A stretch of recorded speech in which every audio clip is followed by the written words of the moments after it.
दोस्तों, मैं अभिषेक ढोक आप सभी का स्वागत करता हूँ एक और नए वीडियो में। दोस्तों, प्रीवियस दो वीडियोस में हम लोगों ने एसटीएल का वेक्टर और सेट कवर किया है। दोस्तों, आज के इस वीडियो में हम लोग पूरा का पूरा एसटीएल स्टैक जो है वो कवर करने वाले हैं। तो दोस्तों, अगर आपने वेक्टर और सेट वाला वीडियो नहीं देखा तो मैं आपको हाईली रिकमेंड करूँगा कि आप लोग वो वीडियो पहले देख लेना और फिर ये वीडियो आप लोग कंटिन्यू कर सकते हैं। तो दोस्तों, अगर आपने हमारे चैनल को अभी तक सब्सक्राइब नहीं किया है तो जल्दी से सब्सक्राइब कर लेना, क्योंकि यार हम लोग ऐसे ही बढ़िया बढ़िया वीडियोस लाते ही रहते हैं। और दोस्तों, साथ ही साथ हमारे टेलीग्राम चैनल को ज्वाइन कर लेना, क्योंकि हम लोग जो भी अपडेट्स है पोल वगैरह वहाँ पे लेते रहते हैं, साथ ही साथ क्वेश्चंस भी डालते रहते हैं। तो हमारे टेलीग्राम चैनल को आप लोग ज्वाइन कर सकते हैं, लिंक डिस्क्रिप्शन में है, आप लोग वहाँ से ज्वाइन कर सकते हैं। अगर लिंक ओपन नहीं हो रही तो आप लोग टेलीग्राम पे टेक ब्लेडेड सर्च कर लेना, आपको चैनल मिल जाएगा। तो बिना वक्त गवाए चलते हैं वीडियो की तरफ। दोस्तों, इस वीडियो में हम लोग जो है स्टैक देखने वाले हैं। तो देखो, सबसे पहली बात, हमें स्टैक अगर यूज करना है तो दोस्तों एक हेडर फाइल हमें यहाँ पे इंक्लूड करनी होती है। तो देखो, हैश इंक्लूड स्टैक, ये हेडर फाइल हमें यहाँ पे इंक्लूड करनी होती है। देखो, मैंने यहाँ पे लिखा भी है। अगर आप लोग ये वाली हेडर फाइल इंक्लूड करते हैं bits/standard c++.h, तो उसमें स्टैक ऑलरेडी कवर्ड होता है, ठीक है। तो आपको एडिशनली लिखने की ज़रूरत नहीं है। लेकिन अगर आप लोग आयोस्ट्रीम यूज़ करते हैं तब आपको ये लाइन लिखनी ज़रूरी है, स्टैक को यूज़ कर पाओगे। दोस्तों, अब देखते हैं इंट्रोडक्शन और छोटे से इम्पोर्टेंट पॉइंट्स जो मुझे लगे कि आपको बतानी चाहिए स्टैक के बारे में। तो देखो, stack it is a container which follows LIFO. अब आप लोग बोलोगे कि भाई लीफो आखिर होता क्या है और कंटेनर से मेरा मतलब क्या है, तो यहाँ पे मैं बता देता हूँ। तो देखो, सबसे पहली बात, लीफो यानी होता है लास्ट इन फर्स्ट आउट, ठीक है। यहाँ पे नेम ही सजेस्ट कर रहा है जो भी एलिमेंट लास्ट में इंसर्ट हुआ होगा वो सबसे पहले निकल के जाएगा। अब इसे आप लोग समझोगे कैसे? तो देखो, मान लेते हैं कि ये एक रॉड है, ठीक है। डायग्राम अच्छी नहीं बनी है लेकिन समझ जाओ, ठीक है। ये जो है एक रॉड है और ये जो है डिस्क है, ठीक है। रॉड में हम लोग डिस्क डालते हैं, आप लोगों ने देखा होगा, ठीक है। टावर ऑफ हैनॉय वो आपने सॉल्व किया होगा। तो देखो, उसमें हम लोग क्या करते हैं, तो एक रॉड होता है और उसमें हम लोग डिस्क डालते हैं, ठीक है। तो यहाँ पे वही कंसिडर करो। देखो, हमने सबसे पहले ये वाली डिस्क डाली, बाद में ये डाली, और सबसे एंड में ये जो ऊपर में स्टार कर रहा हूँ वो मैंने डाली। तो दोस्तों, सबसे पहले अगर आपको डिस्क निकालनी है तो आप कौन सी निकाल सकते हो? जाहिर सी बात है, जो लास्ट में इंसर्ट करी है, यानी यही वाली आप लोग निकाल सकते हैं। उसके बाद ये निकलेगी और उसके बाद ये निकलेगी, ठीक है। सिर्फ ऊपर से आप लोग जो भी ऑपरेशन परफॉर्म करोगे सिर्फ टॉप से कर सकते हो, ठीक है, मतलब ऊपर से ही निकाल सकते हो। तो दोस्तों, सबसे पहले जो लास्ट में इंसर्ट हुई होंगी वही आप लोग निकाल पाओगे। तो दोस्तों, उसीलिए उसकी वजह से ही इसका नाम देखो लास्ट इन फर्स्ट आउट यानी लीफो पड़ा है, ठीक है। कई जगह पे आपको ये भी देखने को मिलेगा कि फर्स्ट इन लास्ट आउट, ठीक है, ये भी लिखने को मिलता है फिलो, फर्स्ट इन लास्ट आउट, ठीक है। ज्यादातर ऊपर वाला ये लिफो ही यूज होता है, लेकिन तभी मैंने आपको बता दिया कि फिलो भी इसका नाम है। क्यों फिलो है? तो देखो, फर्स्ट इन जो हुआ है यानी ये वाला जहाँ पे मैंने ब्लैक मार्क किया है वो सबसे लास्ट में आउट जाएगा, यानी सबसे लास्ट में हम लोग उसे निकाल पाएंगे। तो दोस्तों, उसके लिए इसे फिलो भी बोलते हैं, ठीक है। मान लेते हैं, देखो, अगर मैंने यहाँ पे मेरे पास 3 एलिमेंट है, सबसे पहले मैंने 10 डाला, फिर 5 डाला और फिर 2 डाला। तो देखो यहाँ पे कैसे जाएगा, पहले 10 जाएगा, फिर जाएगा 5 और फिर जाएगा 2। अगर दोस्तों निकालने की बात करो, यानी इसे मुझे बाहर निकालना है, तो दोस्तों सबसे पहले 2 आएगा, फिर 5 आएगा और फिर 10 आएगा। तो दोस्तों, इस प्रकार से जो है हमारा स्टैक वर्क करता है last in first out manner में। अब दूसरा देखते हैं, STL provides direct function to us, ठीक है। अगर आपको इसे इम्प्लीमेंट करना है C या C++ में तो यार थोड़ा सा फंक्शन, थोड़े से कोड आपको लिखने पड़ते हैं, लेकिन STL जो है हमारा काम आसान कर देता है, हमारे लिए डायरेक्ट फंक्शन प्रोवाइड कर देता है। अब क्या क्या फंक्शन है वो तो हम लोग नीचे देखने ही वाले हैं। देखो, यहाँ पे इंपॉर्टेंट फंक्शन वहाँ पे देखने वाले हैं, लेकिन अब आप लोग सिर्फ ध्यान में रखो कि अगर आपने STL अच्छे से कर लिया तो आपका बहुत सारा काम जो है वो हो जाने वाला है। देखो, operations are perform on the top of container, जैसे मैंने यहाँ पे आपको बोला कि आप लोग इंसर्ट भी देखो टॉप से ही कर रहे हो, यहाँ से ही इंसर्ट कर रहे हो और निकाल भी टॉप से ही रहे हो। तो दोस्तों, जो भी ऑपरेशन परफॉर्म होते हैं इंसर्शन डिलीशन वाले, वो टॉप ऑफ कंटेनर पे ही परफॉर्म होते हैं, ठीक है। और यहाँ पे मैंने एग्जांपल दिया है, consider a example of plate stack over one another in canteen, ठीक है। हमने कैंटीन में देखे होंगे, आप लोग अगर हॉस्टल वगैरह में रहते होंगे तो आपने देखे होंगे कि जो हमारे प्लेट्स होते हैं वो एक के ऊपर एक रखे होते हैं। हम लोग सबसे पहले ऊपर वाला निकाल लेते हैं, फिर दूसरा निकाल लेते हैं, इस तरह से वर्क करता है हमारा स्टैक। तो ये हो गया स्टैक के बारे में थोड़ी सी जनरल इंफॉर्मेशन। अब बात करते हैं इनिशियलाइजेशन एंड इम्पोर्टेंट फंक्शंस की। तो देखो, सबसे पहले मैंने बोला था कि अगर आपको स्टैक यूज करना है तो स्टैक इंक्लूड करना पड़ेगा, वो तो हमने कर लिया।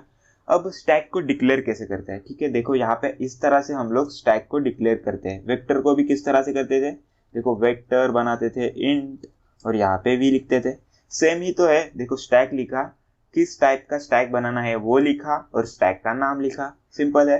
अब दोस्तों मुझे स्टैक में एलिमेंट इंसर्ट करने हैं। दोस्तों एलिमेंट इंसर्ट करने के लिए हम लोग पुश का यहाँ पे यूज करते हैं, ठीक है। अब पुश क्या करता है, तो दोस्तों पुश एलिमेंट जो है स्टैक में ऐड करता है। कहाँ पे ऐड करता है, तो टॉप से ऐड करता है। देखो सबसे पहले 10 जाएगा, फिर 20 जाएगा, फिर 30 जाएगा, फिर 40 जाएगा और फिर 50 जाएगा। अब मैं यहाँ पे आपको समझाऊं तो देखो होता कैसे है। तो हमारा एलिमेंट क्या है, 10, 20, 30, 40, 50 है। तो देखो सबसे पहले हमारा जाएगा 10, फिर जाएगा 20, फिर जाएगा 30, फिर 40 और फिर 50। अब देखो दोस्तों, ये तो हो गया इंसर्शन, मतलब इंसर्ट करने के बाद हमारा स्टैक कुछ इस तरह से दिखेगा। अगर हमने इसे प्रिंट करने की कोशिश की, मतलब अगर हमने देखा कि हमारा स्टैक एक्चुअल में किस तरह से है, मतलब स्टैक के एलिमेंट क्या क्या है, दोस्तों हम लोग इस तरह से इसे प्रिंट कर सकते हैं। ये व्हाइल लूप में आगे आपको समझाने वाला हूँ, लेकिन अभी फिलहाल आपको समझा देता हूँ कि हमारे स्टैक में क्या क्या है। अगर हमें प्रिंट करके देखना है तो हम लोग इस तरह से देख सकते हैं, ठीक है। रन करके देखते हैं। तो सबसे पहले 50 आएगा, फिर 40, फिर 30, फिर 20 और फिर 10। ऐसे क्यों, तो देखो टॉप पे हमारा 50 है, फिर 40 है, फिर 30 है, फिर 20 है, फिर 10 है। तो इस तरह से जो है हमारा स्टैक होता है। हम लोग जो लास्ट में एलिमेंट डालते हैं वो हमारा फर्स्ट एलिमेंट होता है, क्योंकि हम लोग उससे ही सबसे पहले निकाल सकते हैं। तो ये हमेशा ध्यान में रखो। तो ये हो गया इनिशियलाइजेशन किस तरह से करना है। अब देखो यहाँ पे हमने 4 फंक्शंस टोटल यहाँ पे हमने देख लिए। पुश देख लिया, यहाँ पे ही पॉप देख लिया, और यहाँ पे टॉप यूज कर लिया, और यहाँ पे ही एम्प्टी यूज कर लिया। अब हमने यूज तो कर लिया, लेकिन सबसे पहले देखते हैं कि जो हमारा एक्चुअल में ये फंक्शंस होते क्या है और वर्क कैसे करते हैं, ठीक है। इनके बारे में थोड़ी सी इंफॉर्मेशन देखते हैं। अब मुझे सिर्फ आपको दिखाना था कि हमने स्टैक में एलिमेंट पुश करे तो वो कैसे दिखेंगे, ये दिखाने के लिए मैंने यहाँ पे ये जो व्हाइल लूप लगाया है। अब सबसे पहली बात हमने देखो पुश यूज किया है, तो पढ़ लेते हैं पुश के बारे में। अब देखो यहाँ पे मैंने लिखा भी है, add element to the top of stack. अब देखो हमारे स्टैक में 10, 20, 30, 40, 50 ये एलिमेंट प्रेजेंट है। अब देखो मैंने यहाँ पे लिखा है s.push 60। यहाँ पे 60 को मैंने अगर पुश किया तो 60 टॉप पे आएगा, यानी देखो हमारा स्टैक ये बन जाएगा, ठीक है। और जो हम लोग जिस तरह से वेक्टर में मैंने बोला था कि हम लोग इम्प्लेस यूज कर सकते हैं, सेट में भी मैंने, ठीक है, वेक्टर में हम लोग इम्प्लेस बैक यूज करते हैं, सेट में हम लोग इम्प्लेस यूज कर सकते हैं, उसी तरह हम लोग स्टैक में भी इम्प्लेस यूज कर सकते हैं, ठीक है। काम दोनों का सेम ही है, मैंने पहले ही आपको बता दिया था। अब हमारे वेक्टर में मैंने इम्प्लेस 70 किया, यानी देखो यहाँ पे 70 चला जाएगा, तो हमारा स्टैक अभी ये बन जाएगा। इस तरह से जो है हमारा पुश वर्क करता है। पुश सिंपली क्या करता है, तो एलिमेंट ऐड करता है, कहाँ पे, टॉप पे ऐड करता है। अब दूसरी बारी आती है पॉप की, ठीक है। जाहिर सी बात है, अगर हमारा पुश फंक्शन जो है एलिमेंट ऐड करता है, तो दोस्तों हमारा जो पॉप है, पॉप फंक्शन है, वो एलिमेंट रिमूव करता है, सिंपल है। अब देखो ये हमेशा ध्यान में रखो कि जो भी हमारा एलिमेंट होता है सबसे टॉप पे, इस केस में हमारा 70 है, तो दोस्तों यहाँ पे जो है हमारा जो s.top है वो पॉइंट कर रहा होता है। तो यहाँ पे s.top 70 को पॉइंट कर रहा होगा, ठीक है। अगर हमारे स्टैक का नाम मैंने s रखा है, स्टैक इंट s रखा है, तो दोस्तों s.top जो है मुझे 70 रिटर्न करने वाला है। यहाँ पे देखो मैंने क्या किया है, तो इंट आइटम में जो है मैंने s.top निकाल लिया है। तो इस केस में देखो हमारा s.top क्या है, 70 है। तो दोस्तों मैंने अगर टॉप को आइटम में निकाल लिया है और अगर मैंने उसे प्रिंट किया तो दोस्तों हमारा जो है 70 प्रिंट होके मिल जाना चाहिए। तो सबसे पहले देखते हैं कि हमारा 70 आउटपुट आ रहा है या नहीं आ रहा। तो देखो हमारा जो है 70 आउटपुट आ गया है। अब देखो यहाँ पे मैंने क्या किया है, तो आइटम नाम के वेरिएबल में मैंने s.top की वैल्यू असाइन कर दी है। यहाँ पे देखो s.top किसे पॉइंट कर रहा है, 70 को पॉइंट कर रहा है। तो दोस्तों मैंने आइटम नाम से एक वेरिएबल बनाया और उसमें मैंने 70 को असाइन कर दिया और s.pop फंक्शन को कॉल किया। ये क्या करता है, तो वो वाला एलिमेंट रिमूव करता है, यानी इस केस में जो है हमारा 70 जो है यहाँ से रिमूव हो जाएगा। ठीक है, 70 रिमूव हो जाएगा और हमने क्या किया है, तो आइटम में मैंने 70 को ऑलरेडी स्टोर करके रखा है। ठीक है, तो मैंने सी आउट आइटम कर दिया तो मेरा 70 आउटपुट आ गया है। अब देखो सिंस हमारा 70 यहाँ से चला गया है तो दोस्तों अब हमारा जो है s.top 60 को पॉइंट कर रहा होगा। अब मैंने एक और बार अगर पॉप किया दोस्तों मेरा जो है 60 प्रिंट हो जाएगा। ठीक है, तो देखो मैंने एक और बार पॉप किया और यहाँ पे मैंने अगर सी आउट किया s.top तो दोस्तों वो क्या कहाँ पे पॉइंट करेगा पता है क्या, वो पॉइंट करेगा हमारे 50 को पॉइंट करेगा, क्योंकि हमारा करंट टॉप क्या होगा, अगर मैंने 60 यहाँ से हटा दिया तो हमारा करंट टॉप 50 बन जाएगा। तो हमारा आउटपुट उस केस में जो है 50 आने वाला है। ठीक है, ये 70 किसकी वजह से आया, ये आइटम की वजह से आया। ये 50 क्यों आया, क्योंकि देखो दोस्तों हमने यहाँ पे 2 पॉप यूज करे हैं। ठीक है, फर्स्ट पॉप की वजह से हमारा 70 चला गया, सेकेंड पॉप की वजह से जो है हमारा ये वाला 60 भी चला जाएगा और जो है हमारा टॉप यहाँ पे अब पॉइंट करेगा 50 को, और जो मैंने यहाँ पे प्रिंट भी करके आपको दिखा दिया है। अब देखो दोस्तों यहाँ पे टोटल पुश ऑपरेशंस कितने हैं, देखो 10, 20, 30, 40, 50, 60, 70 यानी। ठीक है, मैं एक वापस से रिकैप करता हूँ फास्ट। देखो 60 और 70 इतने एलिमेंट हमारे स्टैक में हैं। अब देखो हमने पॉप कितनी बार कॉल किया है, तो देखो पॉप हमने यहाँ पे एक बार कॉल किया, यहाँ पे 2 बार कॉल किया, यहाँ पे 3 बार और यहाँ पे 4 बार कॉल किया है। तो दोस्तों जब मैंने 4 बार पॉप किया है तो मेरे जो है फर्स्ट 4 एलिमेंट जो है यहाँ से रिमूव हो जाएंगे, यानी यहाँ इस केस में देखो मेरा 70 चला जाएगा, 60 चला जाएगा, 50 चला जाएगा और 40 चला जाएगा। और अगर मैंने अभी s.top को प्रिंट करने की कोशिश की तो दोस्तों 30 रिटर्न हो जाना चाहिए, क्योंकि मैंने 4 बार पॉप ऑपरेशन परफॉर्म किया है, यानी मैंने 4 एलिमेंट यहाँ से निकाल दिए हैं। तो देखते हैं हमारा जो है आउटपुट 30 आ रहा है या नहीं आ रहा। अगर 30 आया तो हमने बराबर कैलकुलेशन की है। तो देखो हमारा आउटपुट यहाँ पे बिल्कुल 30 आ रहा है। इसे मैं थोड़ी देर के लिए कमेंट आउट कर देता हूँ। वापस से रन करेंगे तो देखो हमारा टॉप जो है अब 30 को पॉइंट कर रहा है। तो दोस्तों बिल्कुल अच्छे से हमने जो है कैलकुलेशन करी है। अब इसे मैं क्या करता हूँ, ये वाली लाइंस को मैं कर देता हूँ कमेंट आउट, क्योंकि हम लोग यहाँ पे अब कैरेक्टर वाला स्टैक यूज करने वाले हैं। ठीक है, बहुत सारे ऑपरेशन हमने इंटीजर वाले स्टैक पे परफॉर्म कर लिए। अब हम लोग देखते हैं कि कैरेक्टर वाले स्टैक पे थोड़े से ऑपरेशन परफॉर्म करके। तो देखो सबसे पहली बात हमने यहाँ पे स्टैक बनाया है, कैरेक्टर का नाम दिया है S1 और S1 में देखो मैंने 3 एलिमेंट पुश करे हैं A, B और C। अब दोस्तों मुझे यहाँ पे फंक्शन कौन सा देखना है, तो एम्प्टी फंक्शन देखना है। सिंपल है यार, नाम में लिखा है कि स्टैक हमारा एम्प्टी है या फिर नहीं है, ये हमारा एम्प्टी फंक्शन रिटर्न करता है। अब देखो इस केस में S1 में 3 एलिमेंट्स है, तो दोस्तों जाहिर सी बात है कि ये क्या रिटर्न करने वाला है, फॉल्स रिटर्न करने वाला है। मैं फिर से बताना चाहूंगा, ये रिटर्न करता है बुलियन वैल्यू, या तो ट्रू या तो फॉल्स। अब देखो इस केस में हमारा स्टैक जो है एम्प्टी नहीं है, इसलिए तो इस केस में हमारा आउटपुट 0 आएगा, क्योंकि फॉल्स कंडीशन है, स्टैक एम्प्टी नहीं है। और अगर उसी जगह पे मैं ये 3 लाइन को कमेंट आउट कर देता हूँ, यानी देखो हमारा स्टैक अब एम्प्टी है, अगर मैं इसे रन करूंगा तो हमारा आउटपुट आएगा 1। इससे हमें पता क्या चलता है कि हमारा S1 वाला स्टैक जो है वो एम्प्टी है। दोस्तों इस तरह से जो है वो एम्प्टी फंक्शन जो हमारा है वो वर्क करता है। अब देखो दोस्तों हम बात करना चाहेंगे, एक इम्पोर्टेंट फंक्शन है थोड़ा सा, और थोड़ा सा ट्रिकी है। इसे अगर आप लोगों ने समझ लिया तो ठीक है, बहुत अच्छी बात है। तो देखो मैंने यहाँ पे क्या किया है, तो यहाँ पे मैंने एक स्टैक बनाया है S2 नाम से मैंने एक स्टैक बनाया है इंटीजर का, और S2 में मैंने 10, 20, 30 पुश किया है। अब देखो यहाँ पे मैं करके दिखा देता हूँ। ठीक है, थोड़ा सा नीचे आते हैं।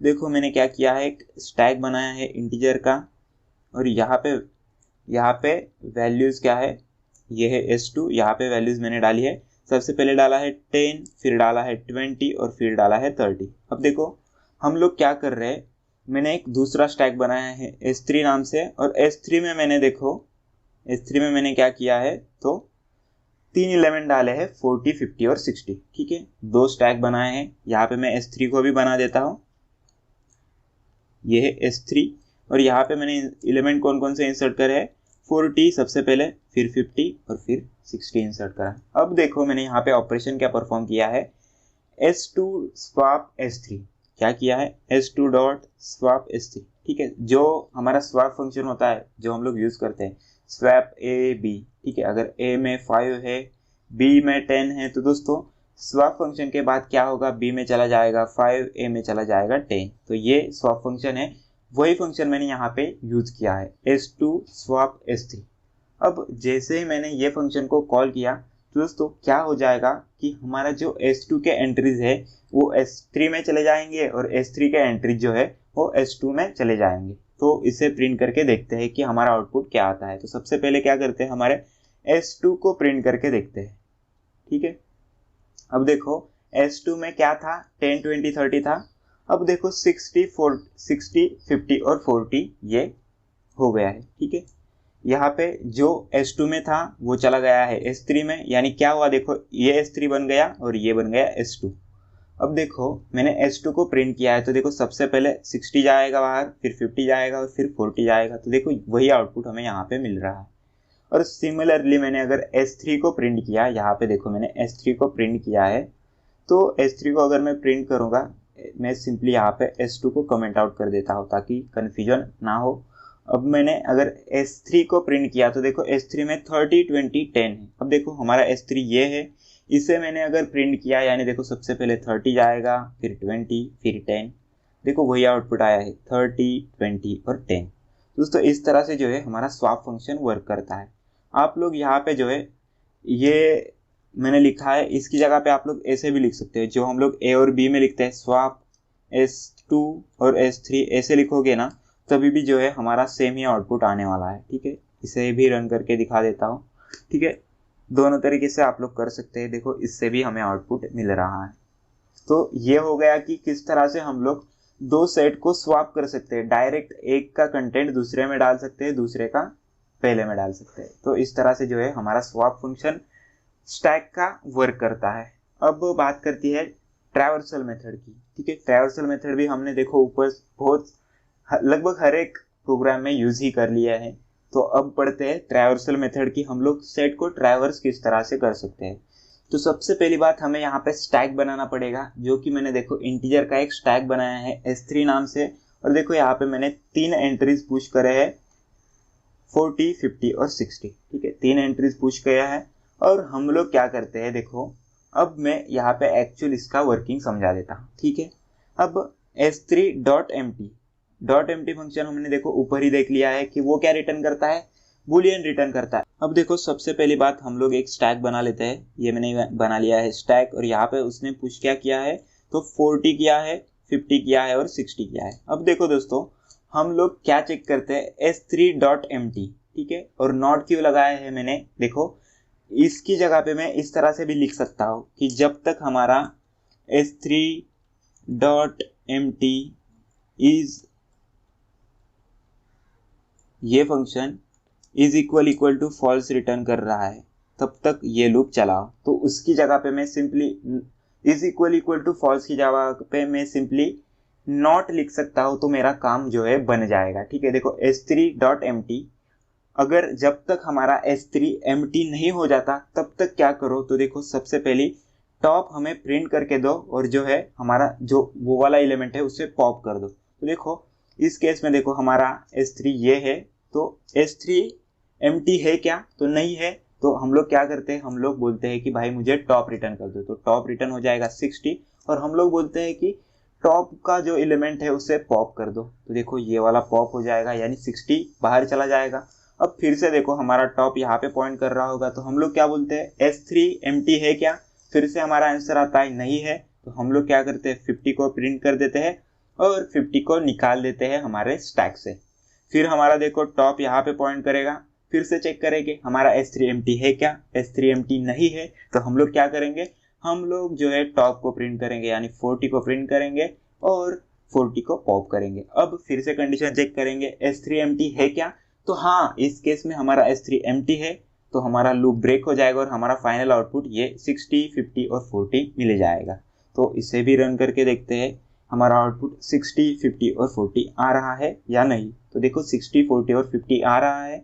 और देखो यहाँ पे मैं वो भी यूज़ करके लिखा देता हूँ, नॉट को हटा देता हूँ और यहाँ पे लिख देता हूँ st.mt इज इक्वल टू, जब तक फॉल्स है वो कंडीशन तब तक हमें ये वाला रिटर्न कर दो। तो देखो सेम आउटपुट आ रहा है। ठीक है, आप लोग यहाँ पे टाइम बचा सकते हैं नॉट यूज़ करके, इसलिए मैंने यहाँ पे ये नॉट यूज़ किया था। स्टैक बना लेता हूँ कैरेक्टर वाला। तो देखो कैर और यहाँ पे S3 नाम दे देते हैं और S3 में हम लोग पुश करेंगे S3.push A। ठीक है, S3 में A पुश कर दिया, फिर हम लोग 2-3 और कैरेक्टर पुश कर देते हैं, मानो B पुश कर दिया और यहाँ पे C पुश कर दिया। अगर मैंने इसे प्रिंट किया तो सबसे पहले C आएगा, फिर B आएगा, फिर A आएगा, क्योंकि लास्ट इन फर्स्ट आउट। ठीक है, स्टैक यूज करते समय ये हमेशा ध्यान में रखो कि जो लास्ट में जाता है वो सबसे पहले बाहर आता है। ठीक है, आप लोग जो मैंने किचन वाला जो कैंटीन वाला एग्जांपल बताया वो ध्यान में रख सकते हैं, या फिर ये जो मैंने टावर ऑफ हैनॉय वाला यहाँ पे बताया ये भी आप लोग ध्यान में रख सकते हैं। ठीक है, तो आई होप दोस्तों आप लोगों को स्टैक STL के बारे में बहुत कुछ पता चल गया होगा। ठीक है, आपको क्या करना है, हर बार की तरह वीडियो अच्छे से देखना है, ये जो मैंने फंक्शंस लिखे हैं इन्हें खुद से ट्राई करना है। अगर नहीं हो रहा तो डिस्क्रिप्शन में तो कोड मिल ही जाएगा, तो वहाँ पे देख के इसे कोड करना है, कोड ज़रूर करना है। ठीक है, कोड से छुटकारा नहीं मिलेगा, जब तक आप खुद से कोड नहीं करोगे तब तक आपको ये ध्यान में नहीं रहने वाला। तो दोस्तों अगर आपको कुछ नया सीखने को मिला होगा तो जल्दी से लाइक कर देना और आप कमेंट कर सकते हैं जो भी आपको डाउट है। अगर आपको वीडियो अच्छा लगा है तो आप लोग वो भी कमेंट करके बता सकते हैं कि किस तरह का वीडियो है और आपको फ्यूचर में कौन से वीडियो चाहिए, ये भी आप लोग सजेशन दे सकते हैं कमेंट सेक्शन में। तो दोस्तों मैं मिलता हूँ आपको अगली वीडियो में, तब तक के लिए बाय बाय, टेक केयर।